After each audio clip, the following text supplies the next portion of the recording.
अवधूत चिंतन श्री गुरुदेव दत्त. श्रोते हो नमस्कार. आपण ऐकत आहात श्री दत्तपुराण यामधील अध्याय 2. मागील अध्यायामध्ये आपण ग्रंथारंभ करून दत्तगुरूंच्या 16 अवतारांबद्दल जाणून घेतलं. आज या अध्यायामध्ये गुरुचरित्र ग्रंथाबद्दल जे काही प्रश्न आपल्या मनामध्ये आहेत त्या सर्व प्रश्नांची उत्तरं तुम्हाला भेटून जातील. या अध्यायामध्ये अगदी गुरुचरित्राच्या पारायणापासून समाप्तीपर्यंतच्या सर्व प्रश्नांची उत्तरं आपल्याला प्राप्त होतील.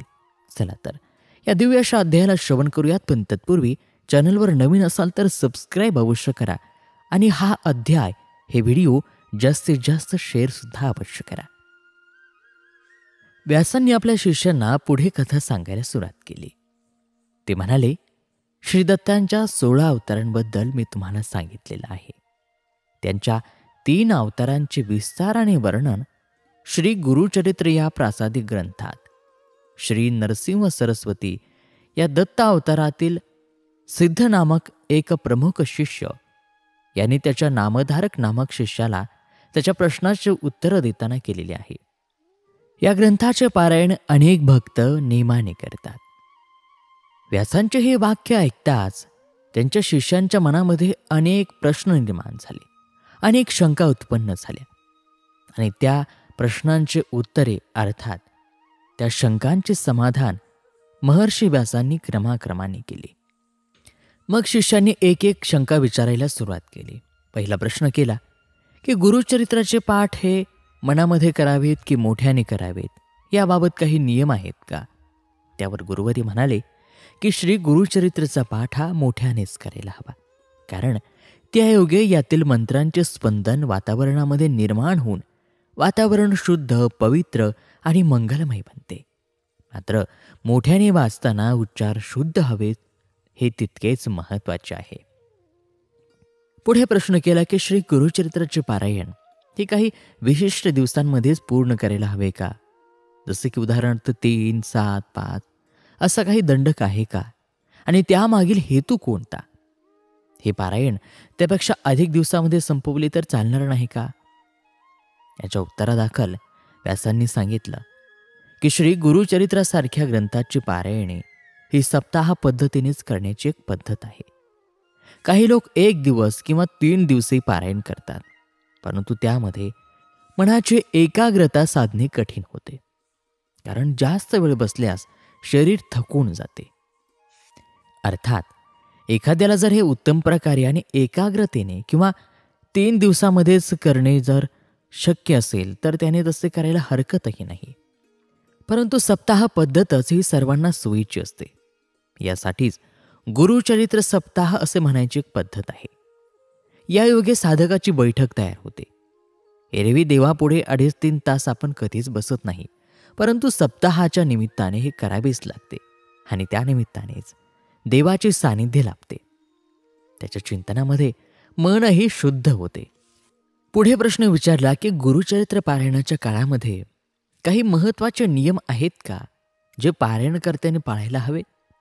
त्यावर उत्तरादाखल व्यास म्हटले की नियम तर पुष्कळ आहेत, परंतु ते सर्वच पाळणे सर्वसामान्य साधकाला शक्य होत नसल्याने महत्त्वाचे जे नियम आहेत ते मी तुम्हाला सांगतो.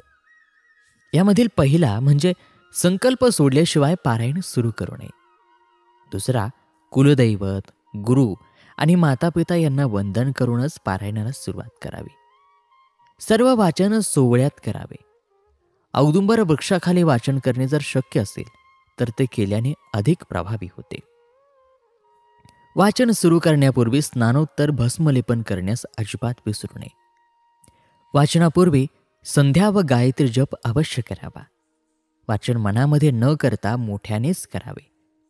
देवासाठी एक पाठ मोकळा ठेवावा. वाचन संपेपर्यंत शक्यतो मध्येच आसन सोडू नये. याला अपवाद म्हणजे लघुशंकेसाठी आपण जाऊ शकता, पण त्यानंतर हातपाय धुवून भस्मलेपन करावे. मात्र शौचविधीसाठी गेल्यास स्नान करून मगच बसावे, परंतु मधल्या काळामध्ये कोणतेही भाषण करू नये. मध्येच पेय वगैरे घेतल्यास मनामध्ये दत्तजप चालू ठेवावा. रोजच्या ठराविक अध्यायांचे वाचन झाल्यावर पुढील अध्यायातील 5 ओव्या अवश्य वाचाव्यात. पारायण काळामध्ये देवापुढे अखंड नंददीप तेवत ठेवावा. मानसिक आणि शारीरिक ब्रह्मचर्य पाळावे. या काळामध्ये पलंगावर न झोपता जमिनीवर घोंगडे किंवा चटई टाकून झोपावे. वृद्धांनी गादीवर झोपले तरी चालेल. रोज रात्री करुणा त्रिपदी अवश्य म्हणावी. गुरुवर्य पुढे म्हणाले की नियम तर पुष्कळ आहेत, परंतु एवढे नियम जरी पाळले तरी चालेल. त्यावर शिष्यांनी प्रश्न विचारला की वाचन चालू असताना मध्येच बोलले तर चालते का? दूध किंवा अन्य पेय घेतल्यास चालते का? गुरुवर्य म्हणाले नाही. वाचन संपेपर्यंत मध्येच कोणाशीही बोलू नये. मात्र मध्येच थोडा वेळ थांबून दूध इत्यादी पेय घेण्यास हरकत नाही, पण त्यावेळी सुद्धा मनामध्ये दत्तजप चालू ठेवावा.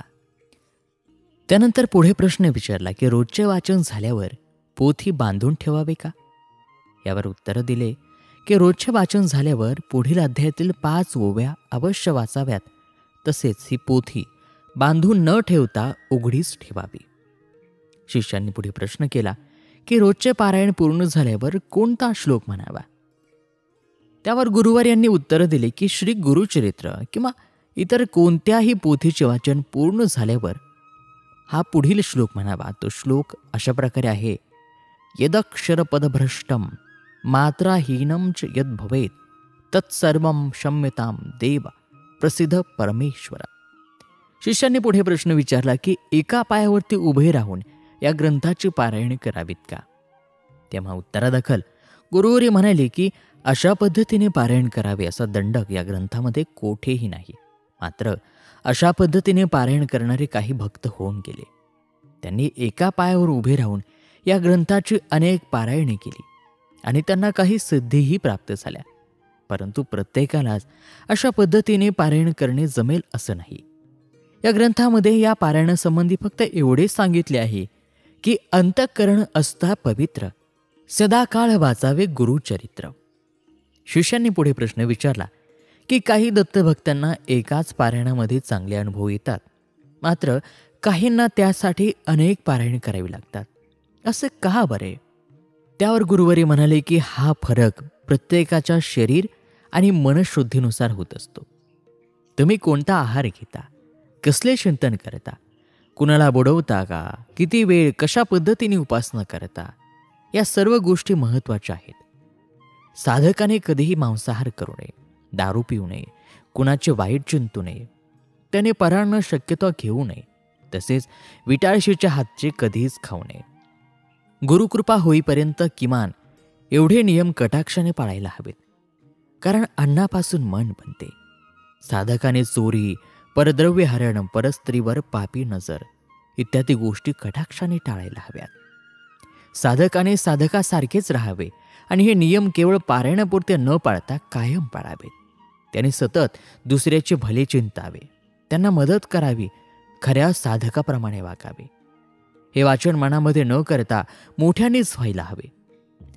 त्या योग्य वातावरणातील उपासनेला पोषक अशा सात्विक शुद्ध लहरी निर्माण होतात आणि आपली वास्तू शुद्ध होते आणि अशा वास्तूमध्ये केलेली ही उपासना त्वरित फळाला येते. पुढे प्रश्न विचारला की अनुभव येण्यासाठी आणखी काही करायला हवे का? त्यावर व्यासांनी उत्तर दिले की पारायण कसे करावे याबाबत अनेक नियम या पोथीमध्ये दिलेले आहेत. त्यातले काही महत्त्वाचे नियम असे आहेत की या काळामध्ये शारीरिक आणि मानसिक ब्रह्मचर्य पाळावे, सतत श्री गुरुदत्तांचे स्मरण करत राहावे, अभक्ष भक्षण चुकूनही करू नये, नेहमी प्रामाणिकपणे वागावे आणि कुणाचेही वाईट चिंतू नये. तुमचे मन जसे जसे पवित्र होईल तसतशी प्रभू दत्तात्रयांची कृपा तुमच्यावर होईल आणि तुम्हाला सुद्धा अनुभव येऊ लागतील. पुढील प्रश्न विचारला की पारायणाच्या वेळी देवासमोर मोकळा पाठ कशासाठी ठेवतात? त्यावर गुरुवर्य म्हणाले, हा पाठ प्रभू दत्तात्रयांसाठी ठेवायचा असतो, कारण पारायण काळामध्ये साक्षात प्रभू दत्तात्रयांची फेरी एकदा तरी आपल्या घरी येते अशी दत्तभक्तांची सर्वांची श्रद्धा आहे. पुढे शिष्यांनी प्रश्न विचारला की श्री गुरुदत्तांची सेवा कोणकोणत्या मार्गांनी केली जाते? त्यावर गुरुवर्य म्हणाले की श्री दत्त प्रभूंची सेवा करण्याचे अनेक मार्ग आहेत. त्यामध्ये श्रीदत्त स्तोत्रांचे नित्यवाचन, दत्त पादुकांना अभिषेक, गंधलेपन, श्रीदत्त मूर्तीला प्रदक्षिणा, दत्त नामाचा जप, अन्नदान तसेच श्री गुरुचरित्राचे सप्ताह पद्धतीने वाचन असे अनेक मार्ग आहेत. शिष्यांनी पुढे प्रश्न विचारला की श्री गुरुचरित्र या ग्रंथाचे वाचन करून दत्तभक्तांच्या मनोकामना पूर्ण होतात का? यावर गुरुवर्यांनी उत्तर दिले, निश्चितपणे होतात. तसा अनेक भक्तांचा अनुभव आहे. वरवर पाहता ही गोष्ट थोडी कठीण दिसते, कारण या ग्रंथामध्ये श्री श्रीपाद वल्लभ श्री नरसिंह सरस्वती यांच्या लीलांचे वर्णन आढळते. त्याचप्रमाणे त्यामध्ये कर्मकांडाच्या बाबतीतही बरीच चर्चा केलेली दिसते. त्यामध्ये इतरही अनेक विषय आलेले आहेत. उदाहरण रावण, सीमंतिनी इत्यादी. हे सर्व वाचून मनोकामना कशा पूर्ण होणार असा प्रश्न काहींना पडतो. परंतु दत्तभक्तांच्या मनोकामना पूर्ण करण्याचे अलौकिक सामर्थ्य या ग्रंथाच्या वाचनामध्ये आहे. कारण हा संपूर्ण ग्रंथ म्हणजेच एक मंत्र आहे. श्री गुरुचरित्र या ग्रंथाचे लेखन श्री नरसिंह सरस्वती यांच्या प्रेरणेने झालेले असून त्यांनीच या ग्रंथाला भक्त काम कल्पद्रुम असं वर दिलेलं आहे.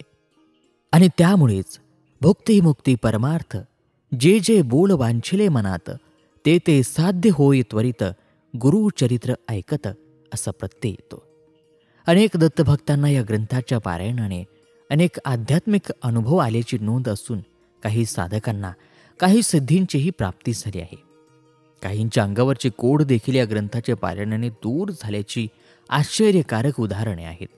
त्याचप्रमाणे भूतपिशाचांची बाधाही याने दूर होते असे अनेक अनुभव आहेत. अशा या कथा आपल्याला ऐकायला मिळतात आणि आपण आश्चर्यचकित होतो. याच्याही पुढे जाऊन असे सांगावेसे वाटते की या ग्रंथाच्या पारायणांनी काही भाग्यवान साधकांना प्रत्यक्ष दत्तप्रभूंचे दर्शन स्वप्नात किंवा प्रत्यक्षपणे झाल्याची हकीकत आहे. शिष्यांनी पुढे प्रश्न विचारला की स्त्रियांनी या ग्रंथाचे पारायण करावे का? यावर गुरुदेव म्हणाले की या संदर्भात दत्तावतारी सत्पुरुषांनी या ग्रंथामध्ये स्पष्ट खुलासा केला आहे. त्यात ते लिहितात, पतिव्रता धर्म काशीखंडात तसेच श्री गुरुचरित्रात सांगितलेलं आहे, स्त्रियांनी तो ब्राह्मणद्वारा ऐकावा. परंतु वाचता आले तरी स्त्रियांनी गुरुचरित्र वाचू नये. कारण या ग्रंथामध्ये अधूनमधून वेदाक्षरे आली आहेत. ती सोडून स्त्रियांनी हा ग्रंथ वाचल्यास हरकत नाही. यासाठी वेदाक्षरांखाली अगोदरच जाणत्याकडून खुणा करून ठेवाव्यात आणि ते शब्द फक्त मनामध्ये वाचावेत.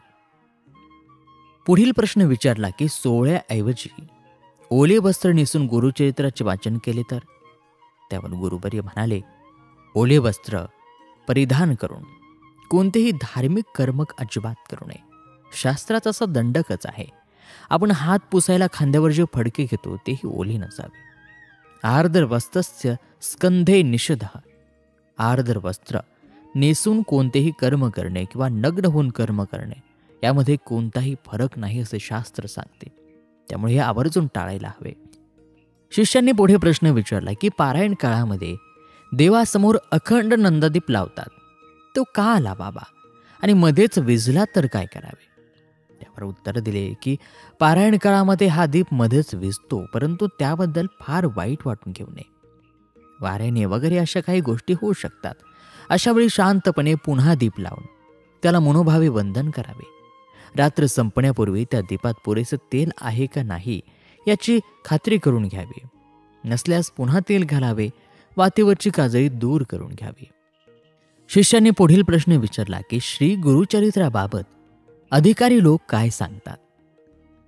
त्यावर गुरुवरी म्हणाले की ऐका, तुम्हाला इतर कोणतेही उपासना जमली नाही तरी निदान श्री गुरुचरित्र ग्रंथातील 5 ओव्या रोज वाचा. तसेच ज्यांना गुरु मिळत नाही अशांनी या पोथीलाच गुरु समजून त्याचे वाचन पूजन करावे. त्याचप्रमाणे या ग्रंथाच्या पोथीला रोज प्रदक्षिणा घालण्याचाही नियम करावा. पुढील प्रश्न विचारला की पारायण काळामध्ये सोयर सुतक आल्यास काय करावे? गुरुवर्य म्हणाले की अशा वेळी संकल्प सोडून शेजाऱ्याने आणि परिचिताने राहिलेले वाचन पूर्ण करावे, परंतु कोणत्याही परिस्थितीमध्ये वाचन अर्धवट सोडू नये. शिष्यांनी पुढे विचारले की श्री गुरुचरित्र वाचताना मध्येच कोणी बोलले, कोणी आले तर काय करावे? गुरुवर्य म्हणाले, असा प्रकार बऱ्याचदा होतो, परंतु खऱ्या भक्ताने श्री गुरुचरित्र वाचन चालू असताना मध्येच बोलणे चूक आहे. यासाठी पारायण सुरू करण्यापूर्वीच घरामध्ये कोणाला तरी सांगून ठेवावे. आणि शिष्यांनी अंतिम प्रश्न विचारला की समाराधनेच्या दिवशी महानैवेद्यामध्ये काय असावे. त्यावर गुरुवर्य म्हणाले की समाराधनेच्या दिवशी महानैवेद्यामध्ये पुरणपोळी, घेवड्याची भाजी अवश्य असावी. कारण पुरणपोळी दत्त महाराजांना विशेष प्रिय असून गाणगापूरसारख्या दत्तक्षेत्री महानैवेद्याला रोज पुरणपोळीच असते. आणि श्रोतो, याचबरोबर हा द्वितीय अध्याय समाप्त होत आहे. आशा आहे या अध्यायाच्या श्रवणाने गुरुचरित्राविषयी तुमच्या मनामध्ये जे काही प्रश्न होते त्या सर्वांची उत्तरे तुम्हाला मिळालेली असतील. या अध्यायामध्ये असा एकही प्रश्न राहिला नाही की ज्याचं उत्तर तुम्हाला भेटलं नाही. तेव्हा हा अध्याय इतर दत्तभक्तांपर्यंत अवश्य पोहोचवा, जेणेकरून गुरुचरित्र पारायणाविषयी त्यांच्या मनामध्ये ज्या शंका असतील, जे प्रश्न असतील, त्यांचं समाधान होईल आणि योग्य पद्धतीने त्यांच्याकडून पारायण घडून येईल. चला तर आज इथेच थांबूयात.